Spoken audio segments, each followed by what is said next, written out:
Alex, you're looking great. Who do you want to fight next? Jon Jones, watch your house. Sherma.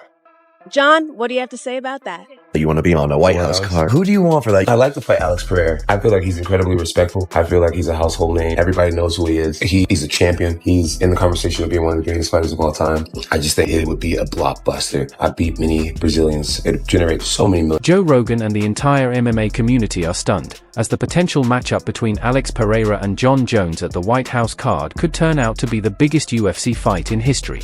Alex Pereira, he's getting ready. Yeah. He's at least getting ready in his mind. If John really thinks that he's fighting in June, he's already in camp. Big money fight is Alex and Jon Jones at the White House. Yeah. Are you fucking kidding me? Yeah. Catch weight. Make it 225. You know, Alex still is the light heavyweight champion. Make it a catch weight fight. You don't have to be for a title. Make it the bad motherfucker upper edition. You know, you have the BMF belt for 155ers. Who's the real BMF? Yeah. You know, do you think one of those guys could beat Alex Pereira? Do you think you get a 155-pounder in there against Alex Pereira? Does Max Holloway survive against Alex Pereira? No, shut the fuck up. Imagine that John is preparing. Because, so, like, John has different places to train. You know, he doesn't just train in one place. Yeah. But I could imagine he does a lot of weightlifting, too. He got put on a lot of, like, real muscle mass when he went up to heavyweight. Yeah. I think my most immediate goal is to try to be on the White House card. I'm giving Dana his space. You know, Dana has changed my life. The way things went down, I wish that I could see him face to face and just apologize to him. And when he's feeling me, I think I'm one of his favorite fighters. When he's not feeling me. It's called No Scripts Podcast. No Script. You big fan? Huge.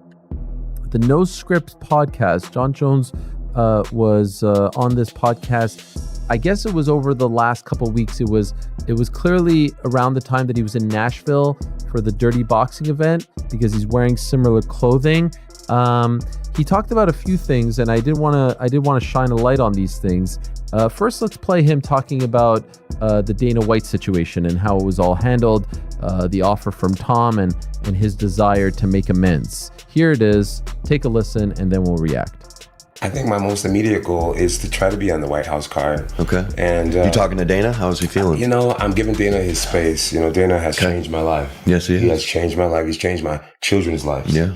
And I'm forever grateful to him. Okay. And we had a verbal agreement that didn't go over. Mm-hmm. Well, can we pause right there? A verbal agreement. Remember, there was some reporting by a handsome fellow, I forget his name escapes me, who said on multiple occasions that Jon Jones gave his word to the UFC when they got him the $30 million that he was asking for, and then a couple of days later he reneged. Actually, Chael's version of the story is actually quite accurate. He was feeling himself at the time. He was getting some nice little reality show offers, and he's like, you know what? I don't need this money. I'm getting, a pretty penny to do this stuff. So here he is. Dana confirmed it, if you recall, back in June when they officially moved on. And now here's Jon confirming it. And as I've said multiple times, never came out and refuted it, regardless of what his fans or people may say about me being a quote-unquote Jon Jones hater, which is not the truth. I'm just telling you exactly what happened. Two completely different worlds are about to collide. Two champions from different divisions. Two legends with everything to prove. Rogan explained it perfectly. Pereira is one of the most terrifying strikers the UFC has ever seen. His precision, timing, and that devastating left hook are straight out of a nightmare. When Pereira lands clean, it's game over for anyone. But standing across from him would be Jon Jones. It's got to be the biggest fight. Can't be Jon Jones. He's a flake. Jon really wants on the card. Jon apologizing. He went to Dana White in a text message, and Dana said, hey, I didn't like how this whole thing went down with Aspinall. I thought that we had an agreement. I'm not cool with that. Jon came to him and apologized. Tremendous compliment Dana gave Conor, which was to say, man, I can count on him. There would be no belts. You're going to tell me because of the placement of a card that we're going to bring in a certain star power, of which Conor is still the guy. Within the placement of the card, and because it's so big, but it's not going to get a title fight. I just get a little confused on the whole thing. I'm distraught. I'm broken. I don't know how to feel about this. Basically, Cyril Gane went bowling and used Tom Aspinall's space as a bowling ball. All he was missing was a thumb in the mouth. I swear. Yeah. He had two fingers up top in each eye. My biggest fear happened. Tom Aspinall, he had to win this fight. And the first thing I saw when I woke up was my beautiful wife. But besides that, I looked at Jon Jones' Instagram and I saw he changed his avatar to a duck with the eye patch. Cyril Gane was looking good. Cyril Gane was looking good. He was looking loose, and I thought we were having a good tit-for-tat fight. A lot of people see it as like, oh, Gane was picking Tom apart. And I see it and I think, Gane's probably up by a couple strikes here. I think a lot of people wrote off Cyril Gane, and I was one of them. Does he fight in 2026? True or false? Well, he's talking so much smack about Tom. He doesn't have the money to not. He doesn't have the money to walk away. He doesn't have a choice. I mean, that's why did he walk really away to begin with? He was offered $30 million. Yeah. He asked for 30, and he got that. Yeah. No, and now he's apologizing. Yeah. No, I don't know. He miscalculated that one. Yeah. He did that thing with Nate, and they got $300,000, and it took 30 days. And so all of a sudden, he's like, "Well, if I can make $300,000 in 30 days, and I can do this every 30 days." Sure. No, it's. I mean, sometimes explaining very basic things it can be tough, but. Will he fight again? Yes, I believe so. And I think there's some real legs. Look, if you're the UFC, the last thing you want to do is empower a dude that you can't count on. And by the way, it ties back into my theory to whoever's keeping him out of the rankings. Like there's something. The man who built his legacy by dismantling every style that came his way. Jon Jones possesses elite wrestling, unmatched fight IQ, and unshakable composure under pressure.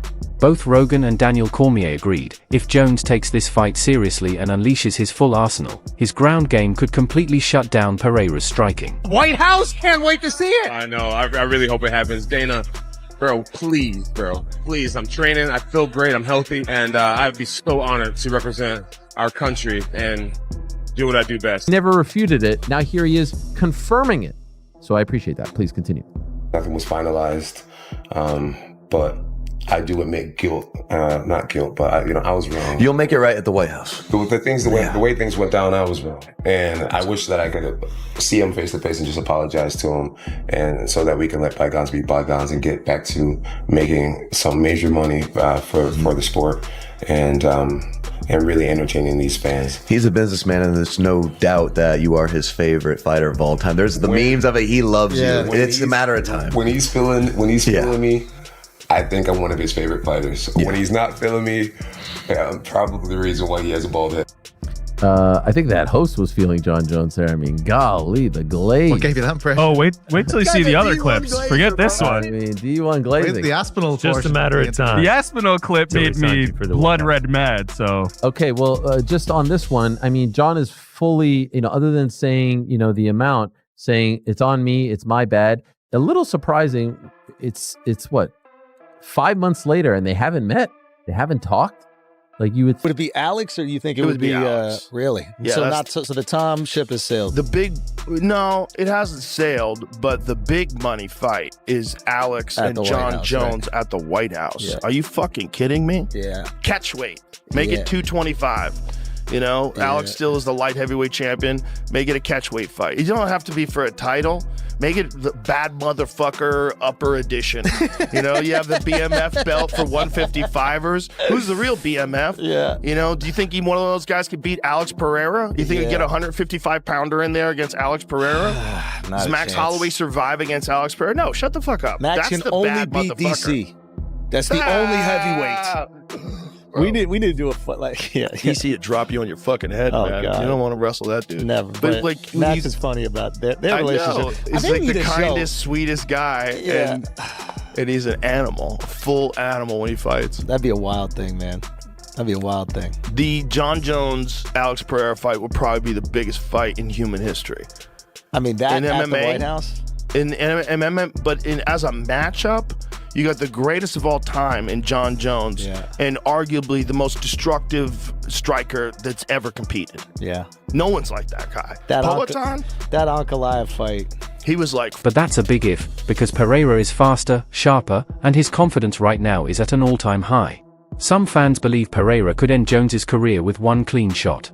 Others argue that Jones's experience, his ability to adapt mid-fight, and his mastery of range could turn this into a chess match, one that Jones wins on the mat, and here's where the drama intensifies. Pereira has already called out Jones publicly. He wants the superfight at the White House. He wants the GOAT. And he's willing to move up in weight to make it happen. Jones fired back, saying he respects Pereira's striking but believes he's nowhere near his level when it comes to mixed martial arts. If these two actually meet under those lights in Washington, it won't just be a fight, it'll be a moment in history. The striker versus the all-around genius. The knockout artist versus the greatest tactician the sport has ever seen. No matter which side you're on, one thing's certain: if Jon Jones and Alex Pereira ever face off, the MMA world will never be the same.